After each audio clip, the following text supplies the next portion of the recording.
Good morning, everybody. Happy Thursday to you. It's June 19th, 2025. I have all of your stories for your rush hour ride to work. Actually, this episode is going to be a little different than normal as I'm featuring an interview with my pal Megan Fox covering the Karen Read trial. I'll get into what that is. You might have heard the name and don't know, or maybe you were an avid follower for the last several years of this crazy trial. We're also going to talk about the Bachelor Clayton Echard trial, as Meg was there all along as we uncovered the case. Maybe we'll win a Peabody Award. Will you nominate us? We'll have to see. Has a YouTuber won a Peabody Award before? So we'll get into those stories. But if you aren't familiar, today is Juneteenth Day. It's been a federally recognized holiday since 2021, although it's kind of gone on for a very long time. Known as America's second Independence Day, it provides millions of Americans with a paid day off and the opportunity to commemorate the end of slavery, which, again, is a heavy topic, of course, but one worth mentioning. I wanted to get the brief definition of Juneteenth. Celebrated on June 19th, marks the day in 1865 when the last enslaved African Americans in the U.S. were finally freed, 2.5 years after the Emancipation Proclamation was signed by President Abraham Lincoln. On that day, Union General Gordon Granger arrived in Galveston, Texas, and announced that all enslaved people were free, enforcing the Emancipation Proclamation in one of the most remote Confederate states. Now a federal holiday in the U.S., celebrated as a day of freedom, reflection, Black culture, and progress, honoring the struggles and contributions of African Americans throughout history. So maybe you have the day off. Maybe you have a job where you don't have the day off. I'm heading to New York City today, 4 shows in a row this Thursday, Friday, and Saturday, maybe more to come. So make sure to go to the rushhourwithdave.com for updates on those shows. But I'll be at the New York Comedy Club, several locations, one on the Upper West Side, Lower East Village, and also Stand Up New York and West Side Comedy Club. So we'll be all over the city, hopefully making people laugh. I know it's going to be a heat wave out there, so come into the air conditioning. I hope they have it, and we'll make you laugh. Now, I asked ChatGPT to give me a 3-sentence basically explanation of the Karen Read trial. So here it is. The Karen Read trial centers around her being accused of killing her boyfriend, Boston police officer John O'Keefe, by allegedly striking him with her SUV and leaving him to die in a snowstorm in January of 2022. Read's defense claims she is being framed by members of law enforcement who were at a party O'Keefe attended that night, suggesting he was injured inside the house and then placed outside. The case has drawn national attention due to the explosive allegations of a police cover-up, conflicting witness statements, and intense scrutiny of the investigation. So we've got it all for you guys. As of yesterday afternoon, she was acquitted with the second murder trial. Actually, in both trials, they said they didn't find her guilty of murder. They found her guilty of driving under the influence, which, again, much lesser of a crime as far as this court is concerned. So I decided to talk to Megan Fox, a good friend of the show, and hear what she has to say as she's been covering this case. Enjoy my chat with Megan. Ladies and gentlemen, we're so excited to have special guest expert from the Karen Read trial. It was breaking news yesterday that Karen Read was found not guilty of second-degree murder. We're joined by Megan Fox. How are you? I'm great. I'm even better now that the Commonwealth of Massachusetts got its ass handed to it. Give me a number. How much money did this cost? Because this is the second trial. They did 2 different trials. Both kind of got the same results, right? They did. The first trial, of course, ended in a mistrial, but I think they would have had the same result if the judge had polled the jury, because they were unanimous that it was not murder, it was not manslaughter. They were just split on the last leaving the scene or whatever. So if she had polled them, I think they probably would have come up with the same thing. So because the jury they had already decided last year, that, and again, this is a month-long trial, all of the money that goes into it. The jury had already decided she was not guilty of murder. They were working out the semantics on lesser charges, but because of that, it led to some miscommunication that made it a mistrial. Right. And then they did. Yeah. So, and it almost happened again. It was the verdict sheet. That stupid verdict sheet is so confusing. And the defense argued both back in the first trial and in the second trial, you've got to put not guilties next to here. The only options for them to choose were guilty, guilty, guilty. And there's only one not guilty, but it makes it look like you're saying not guilty to all instead of Like, you could choose guilty on one of the lesser offenses, but it's not clear. So that's what happened this time. The jury came back with questions, right? They had questions. They had 3 questions, and I knew where they were going the second they asked these questions, which was, if we think she's guilty of a lesser charge, does that also mean manslaughter? Because it's under the manslaughter thing on the verdict sheet. And the judge wouldn't answer it. She refused to answer the jury. She was like, they need to read their instructions and do their job. And I'm not going to give them a hypothetical. I mean, it was absurd. It's absurd. So they found it. Was this a new judge, the second? No, the same judge, Beverly Cannoni. It's like they bring back the whole cast of characters, the same evidence, the same. So was all of the pretrial stuff the same, like the same witnesses? No, it was much different. It was much different. So in the second trial, the Commonwealth did not even bring their lead investigator, Trupa Procta, to testify because he was so bad for the Commonwealth that they never called their lead investigator on a murder case. Imagine that, Dave. Now, this is such a waste of taxpayers' money. And so she's found guilty of only, and I shouldn't say only, but operating under the influence. Is that what OUI means? Yeah. Mm-hmm. And it's a first offense. So that means probation and alcohol training or something. They spent, the Commonwealth of Massachusetts probably, I had Grok do an estimate, but even Grok is like, this is probably a low ball. Like, you're going to have to get, it doesn't include salaries. So it doesn't include Hank Brennan's special prosecutor salary, which has to be astronomical. But Grok's low ball estimate is $1.2 to $1.5 million of taxpayer money was spent to prosecute Karen Read for an OUI. First offense. I mean, I'm sure they spent half of that on air conditioning in New England. I mean, this is peak season. I'm just sweaty. I'm just imagining everyone's sweaty, and coming from New England, very cantankerous this time of year. The humidity, your hair's all off. I'm following this from the outside looking in. What are the jurors wearing? They say if the jurors are dressing up nice, it's the day they're going to give a decision. I mean, it's just. I appreciate that there's so many steps to proving your innocence or to try to find someone guilty. But, it seems as though when the government wants to, they can really rain hell on people. Is that the case here? Because the guy who died was a cop. Is that the reason why they just kept on bringing this thing to trial? Oh, yeah. I mean, a cop is dead and somebody's going to pay. And as you can see in the trial, as everybody who watched it saw, the cops did a horseshit investigation. I mean, if a guy was found dead on your lawn, Dave, or my lawn, your house would be turned upside down by forensic investigators looking for any evidence that a crime occurred in your house, right? I mean, that's common sense. But this guy is found on Brian Albert's lawn, who's a cop, and they don't even walk in the door. They don't even look in the garage. They don't go to the basement. They go nowhere. They don't ask him about the dog. And the guy clearly has dog bites all over his arm. This is something that, a cop is dead. Somebody's going to pay. But the people who do the investigating, they're going to decide who that person is. And as we heard from Trooper Proctor's own mouth in his text messages, she's not going to skate. She's fucked. They determined that Karen Read was their girl hours after the body was found, and that's what they went with, and they never investigated anybody else, and that makes it completely fraudulent. Yeah, and you probably have a combination of like confirmation bias and then ego, where you've already chosen who it is. You don't want to be wrong. You double, triple down, and maybe these people even believe it by the end. But what do you think happens? Like, do you have any theory as to how he died? I do believe he died inside that house. I believe he was either accidentally knocked over by the dog who didn't like people and hit his head on probably in the basement on the weight rack. There was a 2-inch gash in the back of his head, and they had a weight rack that has like a 2-inch piece of metal sticking out of it. And I think it's very possible that the dog jumped on him and he backed up and tripped and fell.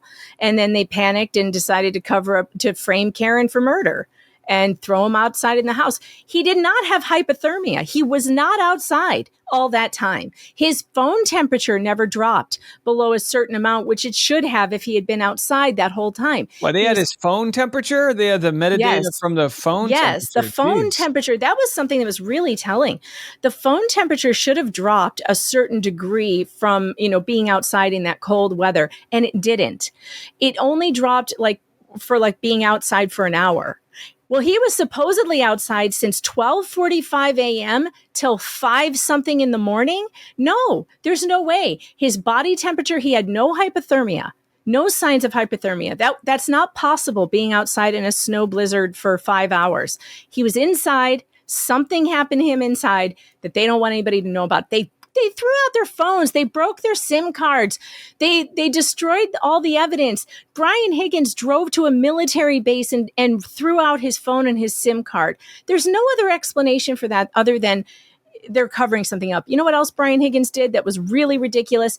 He's drunk. Everybody knows he's drunk. And at 2 a.m, he goes to the Canton police station drunk to move cars. Then we see footage of him, and he moves one car, and he's moving bags back and forth from cars and talking on the phone, which he denied, not knowing it was on video. So this is all, it's too much for me. It's too much.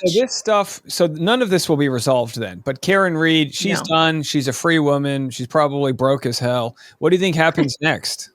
Well, there is going to be a movie. I just heard that Turtle Boy announced, Aidan Carney, he announced that he's been a part of a movie in the making. There is the documentary on Netflix, but it appears there's going to be an even bigger movie coming out. So I'm looking forward to that. And I hope that Karen becomes a very wealthy woman. I hope she gets book deals. I hope she gets movie deals because the Commonwealth, they owe her. And I hope what I'm afraid is going to happen next, unfortunately, is I think John O'Keefe's family is going to sue her civilly for wrongful death. And they'll probably win. And it's too bad. Because that's what happens when you lose a murder case and the family is angry and the family is determined to see Karen Reed as I don't know how they can look at the evidence and be like, oh, yes, she did it. But that's are wild, right? It's like, you and I have both been threatened with suits and things like that, been in lawsuits, and to think you're innocent, but hey, anything can happen. Something can happen where, you don't know what's going on behind the closed doors, and the jury's kind of, you're trying to read into it, but you just have to wait and see. And it seems like most people thought this was the obvious outcome, but again, you never know. I was actually pleasantly surprised. I had a very bad feeling that it was going to be another hung jury. Because of the confusion of the jury verdict form. But I'm very pleased that the jury took it real seriously. I feel like when they went back and Bev didn't give them the information they wanted, I think they got real serious and were like, hey, listen, this can't go to a third trial. They all knew they were in the second trial. They knew that the first one ended in a mistrial. They were told that there was another trial. So I would imagine that they're like, we can't put these people through this. So we have to come up with a verdict. And I think that's why it took extra time today, because they didn't get the answers that they wanted from the judge. But I think they came up with the best thing they could. Although I have questions, because if they're going to go after Karen Reed if she's now convicted on a DUI based on her statements alone, because they didn't use the blood alcohol thing because that was taken at 5. Then the police ought to be charged with DUIs too. I want to see Brian Albert with a DUI, and I want to see Brian Higgins. I want to see all the police officers involved who said they were drinking and driving. I want them to get DUIs. So this is because they admitted to drink. And by the way, I thought you were allowed to drink and drive during a blizzard. I thought was that the one? Officer, the snowdrift. I mean, haven't we all? Come on, live a little. No. But by the way, I lived, and again, I'm not endorsing this guy, but I lived with this guy briefly in Boston. He was a friend of somebody else, so I don't even remember his name. He was so wasted, but he knew the local cops, that the cops would follow him as he drove his wasted car home. And then he became a cop. And I'm like, this is insane. Yeah. The sort of level of, and again, it's not everybody, but the gang system that exists. One gang has the tattoo, one gang has the badge, and they're the same sort of people protecting their own. But it's a sad story when it doesn't lead to justice and the collateral damage of someone like Karen Reed, if she's innocent. I actually think that the cop gang, the badge gang, is way worse than the tattooed gang, because the badges have taken an oath to uphold the law. And look what they are doing in Massachusetts. It's a real disgrace. Some of those cops, I don't remember which ones, but 2 of them got so drunk. One of them left his badge somewhere, and one of them left his gun somewhere. And somebody dropped it off in his mailbox later. That's how drunk they got. You're at an Applebee's, you just see the cop's gun. Actually, when I was a kid, I stumbled on a cop's gun and everyone around me freaked out. And I just remember everyone yelling, and I was like, I'm sorry. But I was like 5, but I do remember. It was probably Brian Albert. It could have been. I mean, I'm there. Who knows? But it is. I mean, again, in the sad truth that police officers' wives the level of domestic violence that exists. Mm. There's just this idea that you're not just above the law, that you can also maybe there's this belief that, well, I'm doing good other places. You see it all the time. Some cop throws some drugs in someone's car and then they arrest them. And again, I'm not trying to, make some crazy statements like all cops are bad, but it's hard to get the cops to police themselves, and so the bad ones stay around. I'm willing to say that almost all the cops in Massachusetts are bad. I've seen enough. I have seen enough. Well, I'll be in Massachusetts next week, so I need to. If I get pulled over, don't get pulled over. I mean, anything, yeah. Don't get pulled over, and don't drink or anything, and don't go out if there's a freak snowstorm. That's all I gotta say. So, but the only winner in this case seems to be Emily D. Baker. I think she's the only one. Every time I open my YouTube, she's got 70,000 people in her live stream. She probably made $200,000 a month, is my guess. Easy. Probably. And good for her. I'm glad to see her making it instead of Law and Crime, because those people are terrible. I mean, so what are you doing? What are you covering now that this case is over? Obviously, we've had our sort of coverage of the Clayton Echard, Yeah, I mean, I'm still keeping up with that. Definitely keeping up with the updates in the Laura Owens trial. But I'm still working on the Hales case, Jeremy Hales versus his neighbors in federal court. And now a bunch of new weirdo characters have stepped in. He's got a new one suing him now in state court. It's a whole mess, and they're trying to sue me now, Dave. They're trying to sue me. It's great. Saw were you sued for saying someone had ugly hair? Was that it? No, I said she looked like a Muppet. And okay. And I also talked about her disciplinary record in Florida as an attorney, and she didn't like that very much. So she's trying to sue me for saying that she retired permanently to avoid disbarment and discipline. That's the way I see it, though. It could be her opinion that she retired for some other reason, but that's not how it seems. Also, who's going to prove that a Muppet is a bad thing? Oh, I actually have proof. I have proof that everybody loved it so much they wanted me to make them Muppets. So I've made so many people into Muppets. I don't know if you've seen my Twitter feed, but like literally everyone's avatar is now a Muppet. Someone made me a Muppet, and I was like, my nose is already the size of a Muppet's. I have a Muppet nose. That was just, don't turn me to the side. You could, but listen, I mean, it's foolish out there, and you got to cover the cases that interest you. And it's these quiet moments when one case ends, it's like, gosh, I don't know what's around the corner. But I felt that way before the Clayton Echard stuff. I was like, well, it's pretty quiet out there. And then Laura Owens was brewing up some blowjob babies in her belly. And I mean, I don't even know how much you and I have spoken about this on air, but she's got a new attorney. He's basically made a statement saying she's not going to talk. And Gingras was like, oh, we could do that. So she's been pretty quiet. What do you think's going on as they wait for the trial? Well, that's finally good counsel. She finally has good counsel who's telling her to shut her trap, stop yapping because it's getting you into trouble. They've deleted all of her stuff, even though, we have it all. That's not really going to help. But I do think the one mistake that her attorney has made so far is to liken our movement, Justice for Clayton and our coverage to mob justice. I didn't like that. I didn't like that at all. I think he should follow his own advice and keep his trap shut too, and just do his job and be a lawyer and help get her out of this because that's his job. But I don't think he ought to be commenting on the media or the hard work that the citizen investigators did to uncover the fraud that was clearly there, because there are 7 felony indictments. Don't call us a mob. It's just not true. When was the last time a mob lobbied a government official to press charges through the law? Mobs don't do that. Mobs the get mob a rope. that just wants justice. It's like, the lawyer also said something like, well, we're just here hoping that we can, get the best outcome for Laura and hope that she's safe and all of that. And it's like, bullshit. She's she's wreaked havoc on these men. Like, sure, I want her to, I don't want any harm to come by her, but it's like, since when did the consequences of someone's actions, mean that like we're the bad people for just wanting the law to play out? But again, that's what the lawyer's paid to do. And it was interesting seeing Rich Lieberman, this guy out of San Francisco, I believe, who was kind of like, I'm not saying he was filleting Ron Owens, but he was a big Ron Owens fan. And it took him a long time to come to terms that, hey, this family's got some skeletons in the closet. They got skeletons and they got fake pregnancy bellies in the closet, both raided by the Scottsdale police, I hear. But I'm yeah, looking forward to that, like the body cam footage from the police raid and also the list of things that they took from her house, I think will be very telling. So we're waiting on those things to come through FOIA, and hopefully that will be sooner rather than later. I would love to see, I would just love to see what was on that list. Yeah, I can't imagine they have the pregnancy belly. I mean, she would have to be insane to keep that thing.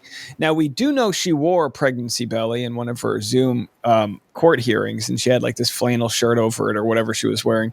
And it makes me wonder if the mom even knew. You know, I mean, I think the mom's just as evil. I think the mom, it kind of taught her to be the way she was, but how much they were talking through text messages, that would be stuff that we don't even know exists. I mean, I know they live on the same property, but you have to think, Laura, she might be telling her mom things, you know, got the HCG. Like, is the mom complicit? I know she hasn't been charged with anything, but yeah, it'll be interesting to see what they found. Yeah, I don't know. I mean, the whole family dynamic there is really strange. And I think it's really worthwhile for like a Netflix documentary to dive into it. And hopefully one day we'll get that. Well, We'll get some backstory. I've been advised to stop talking about a documentary, which, by the way, is a good sign that there'll be one. Oh, good. When people are like, Dave, shut up. Like, stop talking. Well, I do hope though. Yeah, I've had to keep people excited and engaged because, you know, so I've had to, every once in a while, like, you know, I've had to throw some chum out there. But yeah, the second, when I stop yapping about it is when, you know, things are in the works. Yeah. The other thing too is when you said that the lawyer said, you know, it's important that she's safe and all of that. He's only getting away with that kind of language because she's a woman. Let's be honest. If Laura Owens were a man, and we've said this from the beginning, the way that the public would treat her, the way that law enforcement would treat her or him would be so much different than how she's treated. Imagine an attorney, a defense attorney for a man who stalked women and who, you know, tried to force them to date him and all of this stuff. Imagine an attorney for him saying, I just want to make sure my client is safe. No, we want to make sure the public is safe from Laura Owens. We want to make sure that she cannot harm the public anymore. And it's not just men that she's harming. She's out there harming small businesses run by women. She's out there harming contractors and all kinds of different people. So, yeah, I take umbrage with that language, and it's because she's a woman, and we have to stop seeing people as men and women and just see them as people and judge them based on the things they do. Yeah, and I mean, the biggest person she should be afraid of is herself. She's only done damage to herself. But yeah, no, I completely agree, and we will see. Do you think it's going to go to trial October 23rd, or do you think it's going to push? No, it's definitely going to be pushed out. I'm thinking probably this time next year, we'll see an actual trial. So I would put on your calendar sometime June or July of 2026. All right. That's we'll my guess. Dust off the linens. It'll be a hot one. Get your linen ready. To fire up the pool.